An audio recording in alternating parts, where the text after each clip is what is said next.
Hey guys, welcome to Grace's Place. Today we're going to be making some banana bread.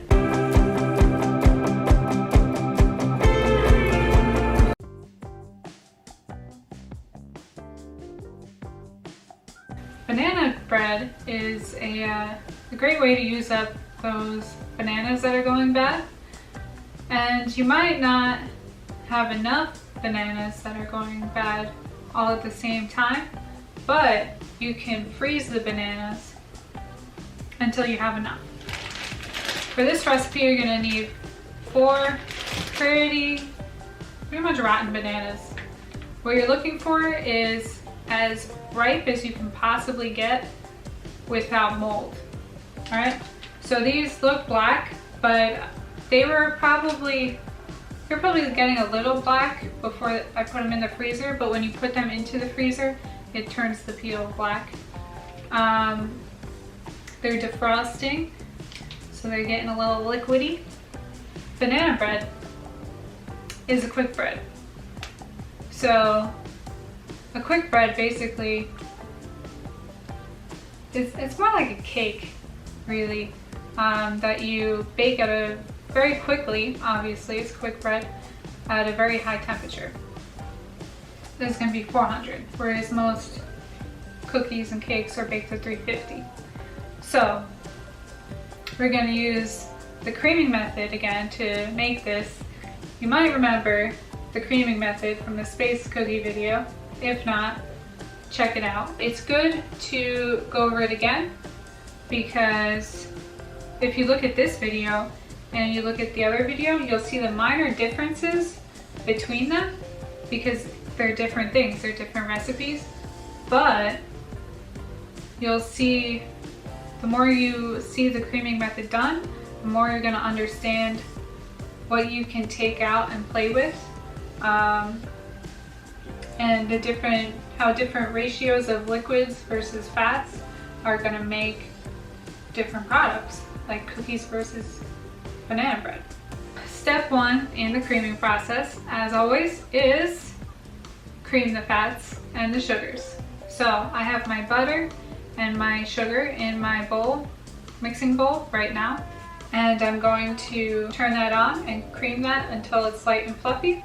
What this creaming does is it incorporates air into the fat by allowing the sugar crystals to cut little holes into it. So it's really important that your butter is at room temperature, but it's not melted. You also want to make sure your eggs are at room temperature.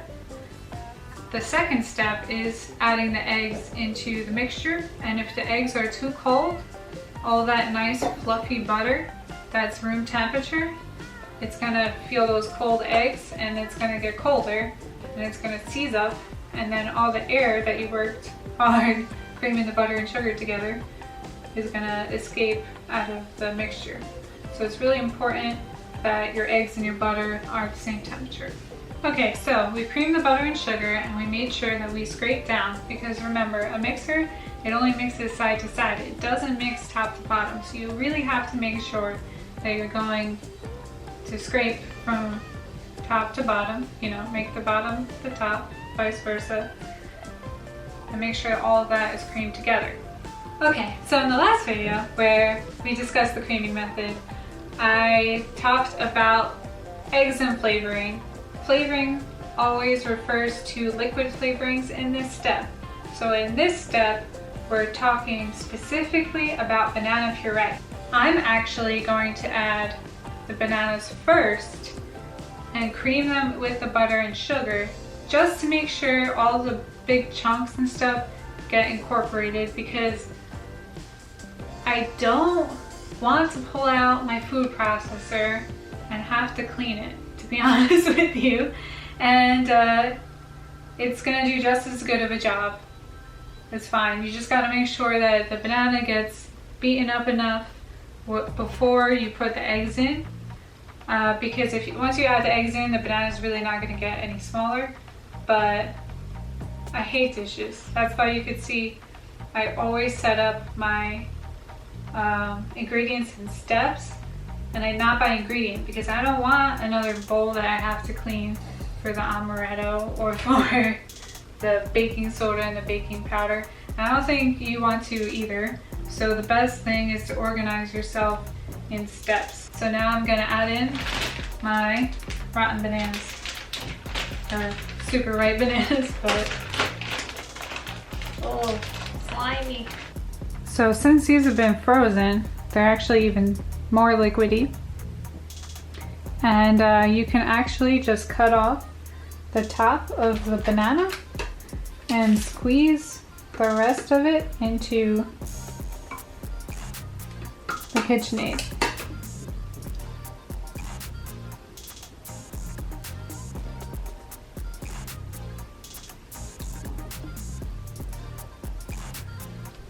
All right, so now we got our bananas in there. We're just gonna turn it on, mix it up.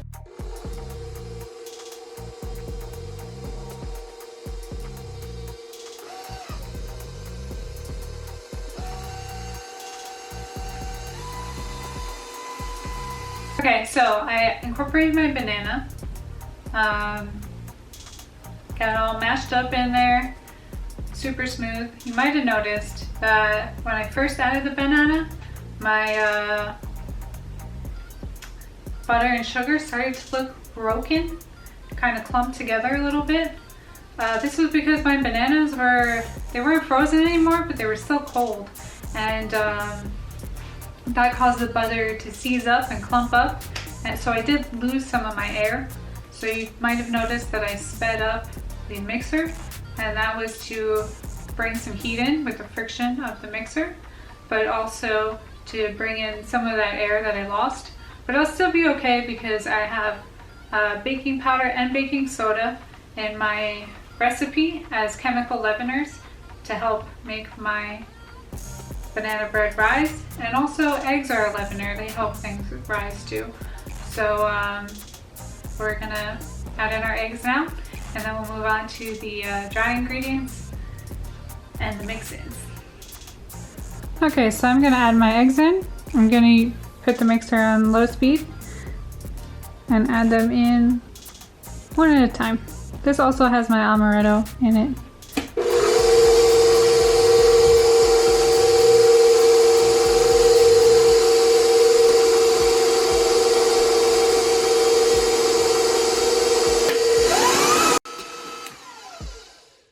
Make sure that you scrape down in between each egg.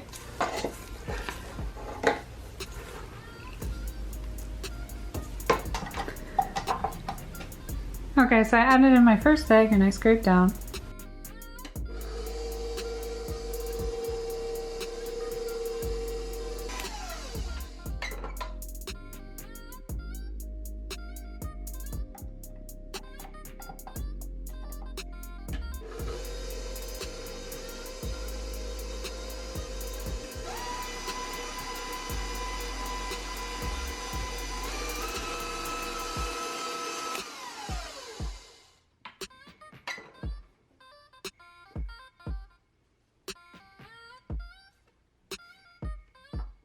So I have my eggs in with my butter and my sugar now, and my bananas, of course. So the next thing that we're gonna do is the dry ingredients. In my mixing bowl, I have flour, baking soda, baking powder, and salt. I'm gonna add this in 3 parts, and I'm gonna do this fairly quickly because I don't want to overmix my batter.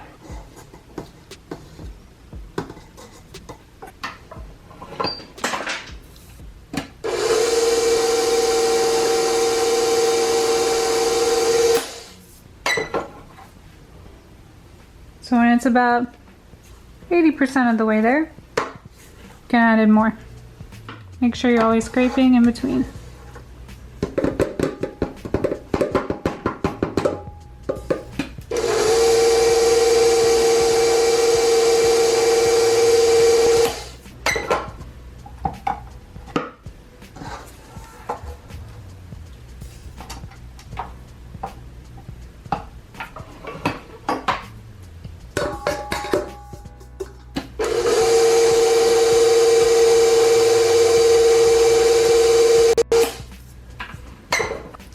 this is pretty much done. I'm gonna give it a couple stirs really quick. Just incorporate everything I scraped from the top to the bottom.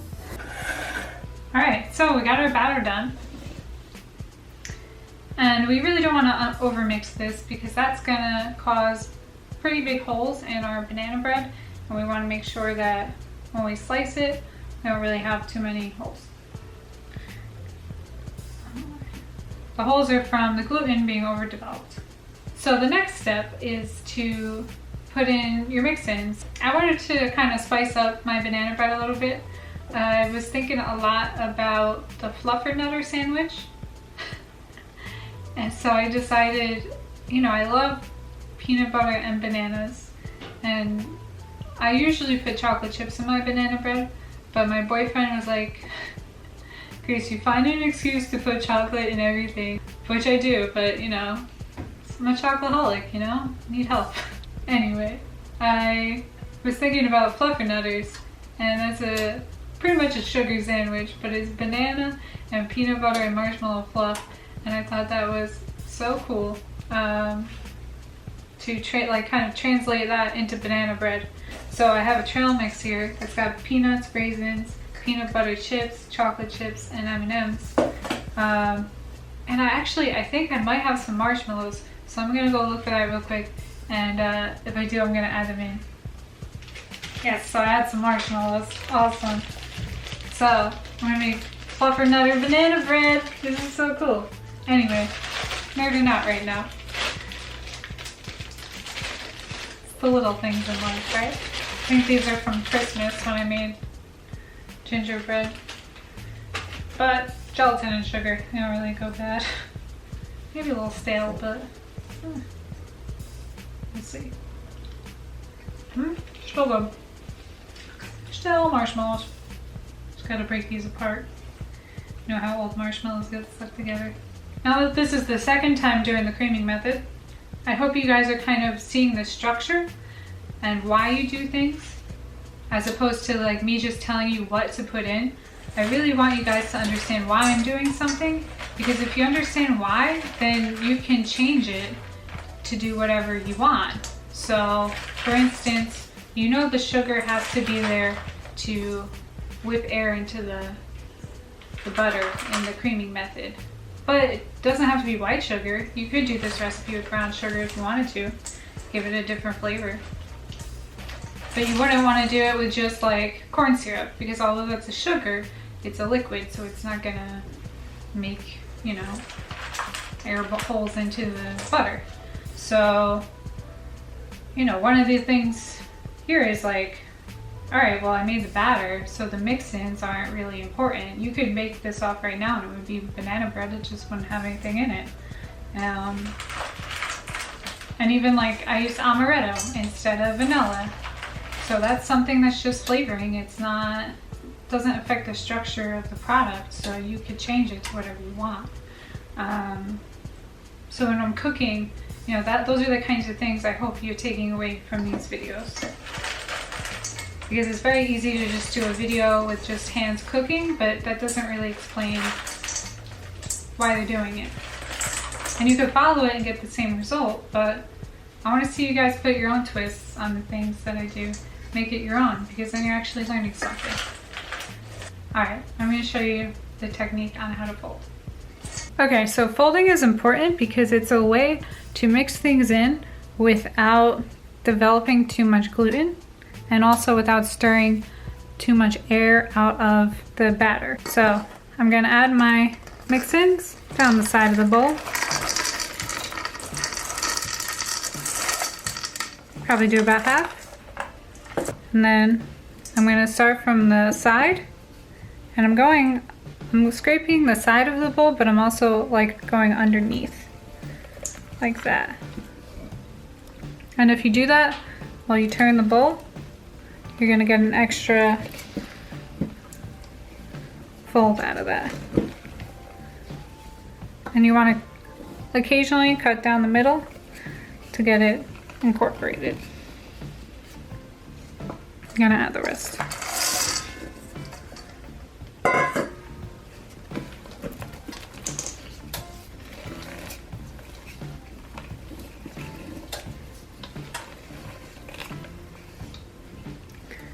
So I got everything incorporated, and that's good. Done. Don't do any more than that. You don't want to develop gluten. Before you bake your banana bread, you're gonna have to put it in something to bake it. So I'm gonna show you how to bake it off in a traditional loaf pan. How to set that up. It's the same for the big ones as it is for little ones. It's just bigger, obviously.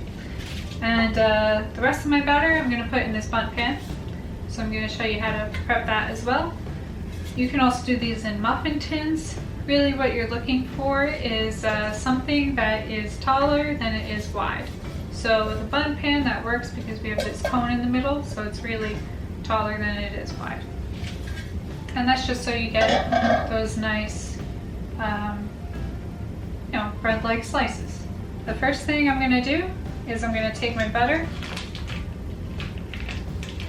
I'm just gonna butter all of the tins, including the bundt pan.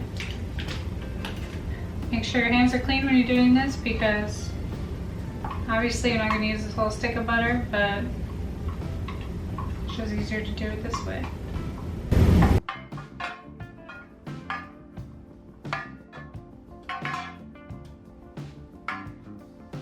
Make sure you get all the little crevices. I know some bundt pans have very intricate patterns, so you want to make sure you get all of the crevices in a bundt pan. So I have the butter. Butter's going to help my parchment stick.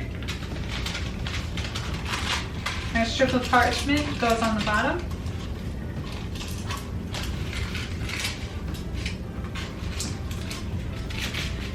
Goes on the bottom, and then up the sides. It's really important that we have these hanging out because once the bread is baked, we'll be able to use these as little handles and pull out our bread. Onto the bundt pan. Make sure I have all my crevices. I'm going to take some flour and put it inside the pan. Okay, so I put my flour in there and I just want to rotate it. So I'm getting the whole thing coated so it won't stick. And make sure you get the middle part too. Now this is too much flour. We just want there to be a layer of flour. We don't want like a whole mound. So I'm gonna tap out anything that doesn't stick. I really don't want it in there. Okay, so now that I have my batter ready and my pans prepped, I'm gonna fill up the pans about 3/4 of the way, and then I'm gonna make a trench with my finger to direct the oven spring where to go so we don't get a big crack down the middle. Notice that I'm using a bowl scraper. That's really gonna help with portioning things out. The great thing about bowl scrapers is that they scrape the bowl, so you can really get almost no waste and it makes cleaning really easy. Once you have the batter in your pans, make sure you flatten them out. Make sure all the air bubbles, air pockets are full. Just use the bowl scraper for that too. Kind of use it as like a spatula without a handle, So once you do that, you're gonna take your finger and you're gonna make a trench like that in your loaf pans and one around in the bundt pan. So making that trench helps all that force have a place to go. Otherwise, your banana bread's gonna decide where it goes for you.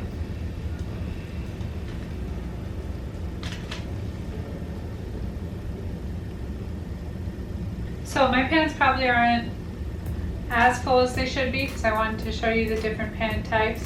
So just make sure that it's at least 1/2 to 3/4. Don't go over 3/4 because then it's gonna spill out over the pan. Now it's time for these guys to get into the oven. Okay, so I'm gonna check my banana bread right now. So it's getting nice and dark, but it's not springing back. I think it needs a couple more minutes. Check the toppings. These are looking nice.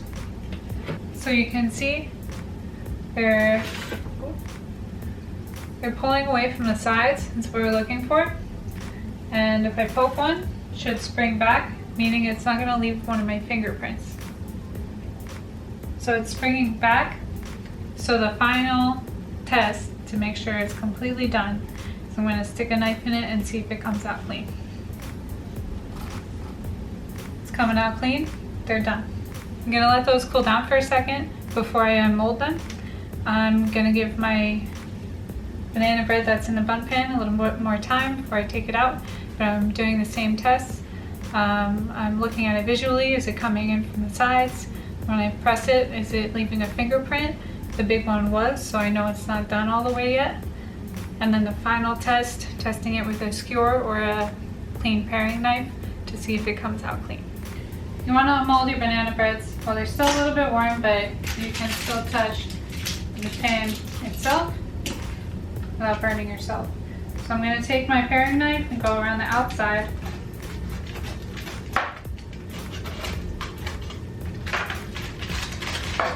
And you can pull it right up.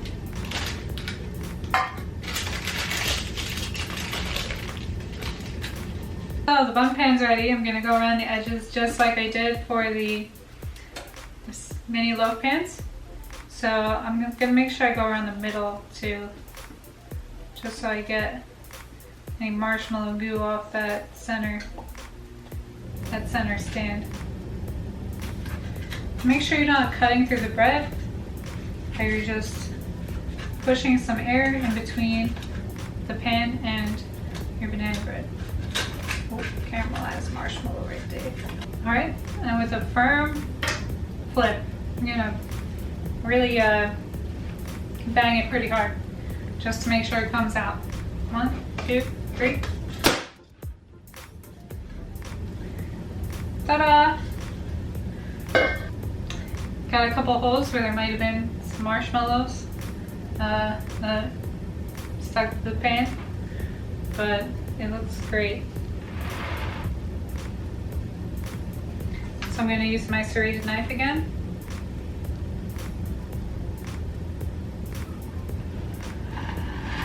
Just cut it in half. Ooh, still very hot. And it is a little bit overbaked, but still looks good.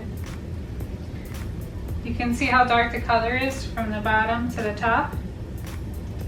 This is more the color we'd want.